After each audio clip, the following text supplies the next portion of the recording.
I talk to a lot of entrepreneurs and people who are building AI tools and I ask them one question. Can a solo founder build a $100 million company? And the answer surprised me a lot. The thing is, in 2025, AI becomes your co-founder, and we already see companies who make millions of dollars every month, and they are built by one person, but one person who knows how to utilize AIs. And it's not about knowing the right tool. There are a lot of tools that I'm gonna name in this video. It's about the mindset. You need to be able to explain to AI what you really need, how you need it done, and you need to make sure you are the right person to execute on your idea. So in this video, I'm gonna give you a step-by-step plan from top people in the industry on how to start your own company, being a solo founder and a solo manager of your AI automation tools. Let's dive deeper. When we talk about whether one person can build something truly massive, I want to start with a question asked Amjad Masad, the founder of Replit. He's one of those people who lives right at their intersection of creativity, code, and AI. How far ahead you think is time when a solopreneur is going to build $1 billion company? Is it $1 billion in revenue or is it $1 billion valuation? What's the valuation? Valuation. So let's say... So it's 100 million in revenue. Let's say... It's 10x. Yeah, let's say 20x, so maybe a 50 million in revenue. Okay. I don't think it's that far. I could see it be a $50 million ARR business. In the next couple of years? In the next few years, yeah. That's what's fascinating. The leverage is no longer just in capital or team size. It's in clarity. The sharper your insight into a problem, the more AI can multiply your ability to solve it. One person who deeply understands a niche could now build what once took hundreds of people. I think it's very possible, just even watching the journey I went on with Instagram. There's a focus and an energy when you just have one or two people working on something. I think the ideal is actually two, because it's helpful having a partner when going through the ups and downs. But what I've learned is as you grow, every person you grow the team is another person that can bring their own ideas and bring their energy, which is great, but it's also another person that you need to get on board if you need to shift where the company is going. And so what I think is very exciting now is that 1, 2, 3 person team can scale themselves up, do a lot more than they would have been able to do before, maybe do it faster, and preserve that kind of, I call it conceptual integrity. Like you have like all of what matters about that company in your head or in two heads, basically working together versus trying to steer a huge ship. When Mike said that a small team can move faster and preserve conceptual integrity, I really felt that. Because when I started my first company, LinguaTrip, it was literally just me and my husband. 2 people doing absolutely everything. We built the website, replied to every email, picked up every phone call, signed every single agreement, called every single school, negotiated with partners, ran ads, all while trying to figure out what marketing even meant, because we were first timers. That was our first, I'll say, real job. And then I started my YouTube channel a few years later, and it was the same story again. I filmed, I edited for 6 hours, I came up with ideas, I wrote captions, made thumbnails, all by myself. It was exciting, but it was also a lot. And I always ask myself, what could I make more efficient about this process? And looking back, I think the biggest challenge wasn't the workload, it was this mental overload. You're constantly switching between being creative, being strategic, being your own manager, and sometimes you just wish you had a second version of yourself to help. And now, honestly, we kind of do. These days, I think of AI tools as my virtual co-founders. They don't replace creativity, they amplify it. And there are a few AI tools I use regularly, but one of the most powerful ones is Poppy AI. We've been loving it for months now, and what's cool about Poppy is that it's not just text. It is visual. You can upload your videos, your favorite references, transcripts, notes, even competitor examples, and it helps you see connections between your ideas. Then you can ask things like, make a reel script from this clip, turn this interview that I did into a newsletter, find the best quotes for Instagram, come up with a new topic based on these videos. It just lets you visually amplify your creative thinking. And then within minutes, it gives you structured results, saving you hours of work so you can focus on what really matters, creating and growing your business. My favorite way to do this is I take a reference post that went viral for my competitors or people that I admire, then I connect them to my draft, give my own thoughts, and ask Poppy to create a script based on what already went viral, based on that structure, using similar language, similar hooks, similar visuals. It works like magic. If I'd had something like that back when I was building my first companies, I think I would have grown not just faster, but also smarter, because I would have spent less time doing the repetitive stuff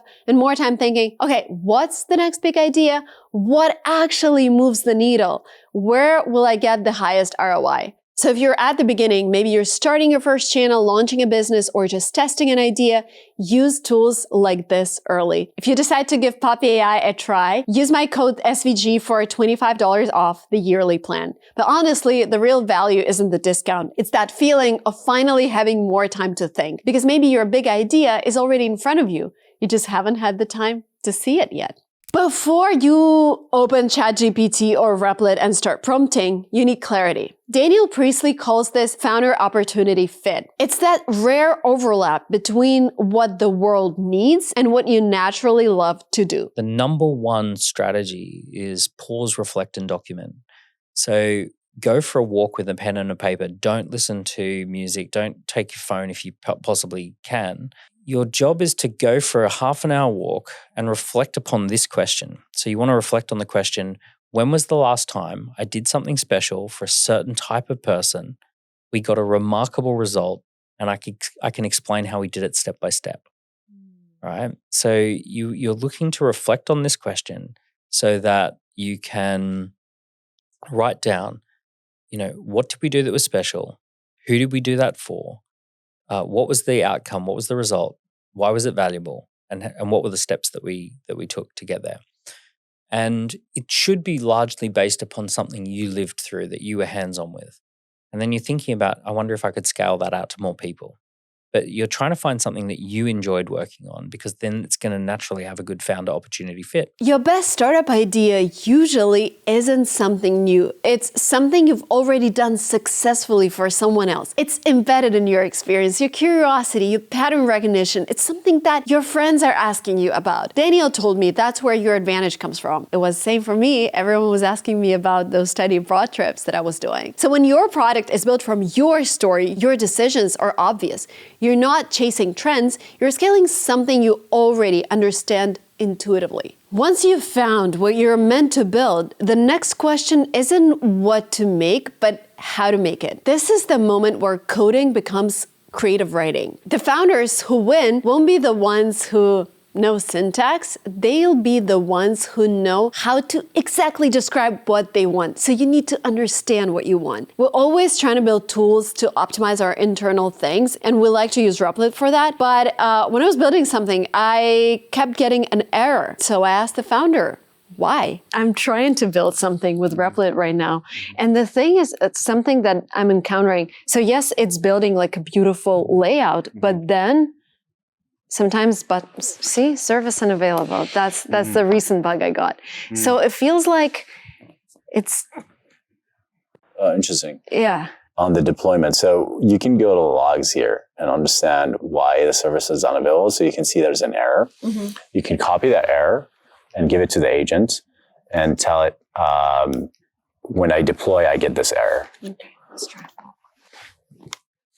But basically, what I'm realizing is that it's still a little work, right? It's work. You're still acting kind of like a software developer. You're acting like a software development manager. And so you have this powerful but easily distractible intern, and you need to manage him very well. So for example, you type this prompt, there's like only one sentence. I would have like spent maybe like another minute or two on it and just say, when I deploy the site, I'm getting this error, but I'm not getting it in the preview. And so communicating in a more precise way is very important. So prompt engineering and prompting is not that different than programming. We just take away the syntax from it, right? Like you don't have to understand the syntax and a lot of the underlying details, but you still have to be very precise. And actually it helps when communicating with developers as well to be able to talk that way. How can I learn to be better at prompting? We have a YouTube channel. We have a great developer relations person who creates a lot of content. His name's Matt. And so we try to train people on prompting and and the underlying systems. One of the most fascinating ideas I've heard this year is that AI is no longer your assistant, it's your collaborator. And no one understands that transition better than Mike Krieger. After scaling Instagram with just 2 people in the early days, he's now at Anthropic, where the latest version of Claude is already acting like a true co-founder. How has it changed the way you work? For me, it's anytime I've written something, I found that I still want to take the first draft myself because sometimes writing is thinking, and that's really important that you're actually, at least for me, that I'm kind of expressing myself through writing. But before showing any human, basically anything I write that's of substance, I'll basically tell Claude and say, hey, I'm writing on this. Like, what am I missing? Please challenge me on what I haven't said yet. And sometimes it'll give you a suggestion, and it ranges from, I can't believe I forgot to address that. It would have been really embarrassing to share this document and not have this. And then sometimes it's, oh, wow, I wasn't even thinking about this dimension. It's something like very new and different. And actually, I use it less for copy editing, but I use it a lot for challenging my ideas and figuring out how to, kind of understand what a very smart person looking at this would ask as the next follow-up question. And then can you kind of go from there? Do you still type? You said you're writing, yes. Or you would do voice? It's kind of a mix. Another thing I've done with Claude, sometimes when I'm like, I'm a little bit of writer's block, I need to get started, but I still want that experience of working through an idea myself, is I will turn on the voice mode and just talk to it for 20 minutes sometimes. And at the end say, all right, that was a lot. Now, can you organize that into some kind of, real cohesive document that you can, that I can send? That is not full automation or replacing everyone. That's actually symbiosis. Mike is describing a new kind of teamwork where AI doesn't just respond, it initiates. It proposes, critiques, and even iterates on your behalf. The more precise you are about what success looks like, what your vibe is. I absolutely love when Mikey said that every app really has the founder's vibe, the better your AI performs. So I was actually talking to a fellow friend who's a 2nd or 3rd time founder, and he was telling me, he's like, Mike, I'm really glad you launched Claude Max because Claude is my product manager, Claude is my lawyer, Claude is my, founder therapist as well. And what he does is he has a Claude project for each of those disciplines. So he has his product manager Claude, he has his, contracts Claude. And he just uses that for all of those things. It's let him run a very lean initial company overall and do those pieces. And so even though he happens to be fairly technical, but he's not coding with Claude really in his day-to-day, he's actually set up Claude to be sort of a mini version of some of these disciplines already, even as the models continue to get more and more powerful in those ways. Even today, with the right context and the right sort of history around something, you really can start having these sort of per job function thought partners. That's the mindset shift. Don't think of AI as one big tool. Think of it as a set of specialists you can hire instantly. The founder's job is to design how those systems work together. Like if you think about the difference between the conductor in the orchestra and the people who play the instruments, the conductor knows the sound that they're trying to get to, and they know what they're trying to bring together as an overall orchestral experience. And they know what they're trying to bring to the audience, but they don't play any instruments.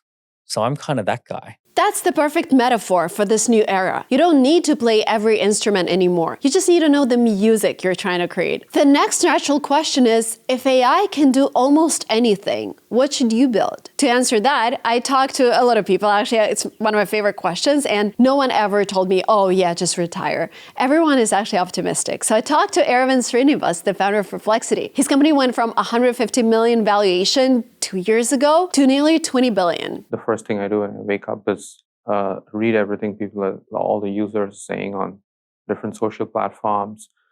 A lot of people email me directly. A lot of people are messaging me on LinkedIn and Twitter. I don't have time to respond to each of these, but I make sure most of the bugs are immediately attended to. So that's kind of how I start my day, kind of waking up and fixing problems.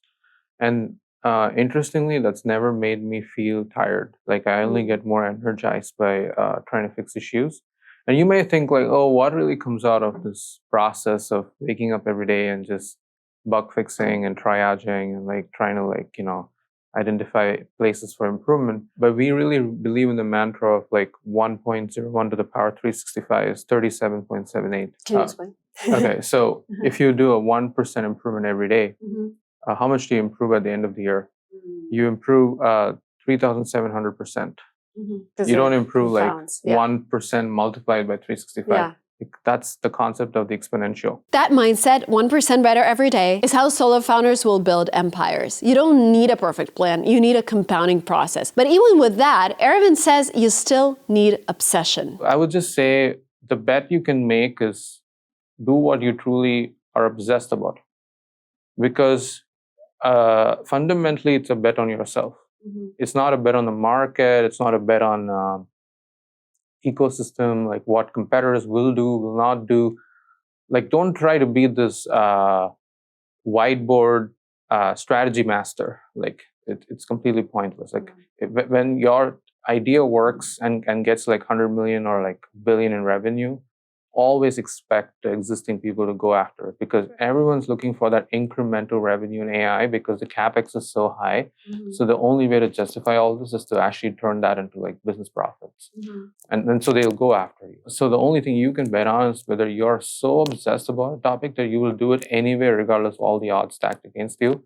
And then you'll prove the world wrong because you go so far deep into that and no one cared about the problem more than you did. Even if you build something amazing, there is a new challenge right now, discovery. Because in 2025, it's not just humans creating content and discovering products, it's AI that we use to create content, and AI recommends products. So I had to talk to someone from Google. Robbie leads AI projects at Google, and here's how he thinks a solo founder can get ahead in this world. The AI thinks a lot like a person would in terms of the kinds of questions it issues. And so if you're a business and you're mentioned, in, top business list or from a public article that lots of people end up finding, those kinds of things become useful for the AI to find, So reliable invest in your businesses. PR. That's something I've been hearing a lot. So it's not really different from what you would do in that regard. I think ultimately, how else are you going to decide what business to go to? Well, you'd want to understand that. But also, like, sometimes I invest in PR and I ask my friends, have you seen that article? And they're like, no. But then I ask AI and it really sees the article and it uses that information. So now you're investing in PR not for people to see it, but for AI. That's actually a good way of thinking about it, because the way I mentioned before how our AI models work, they're issuing these Google searches as a tool. And so in the same way that you would optimize your website and think about how do I make helpful, clear information for people? So people search for a certain topic, my website's really helpful for that. Think of an AI doing that search now, and then knowing for that query, here are the best websites given that question.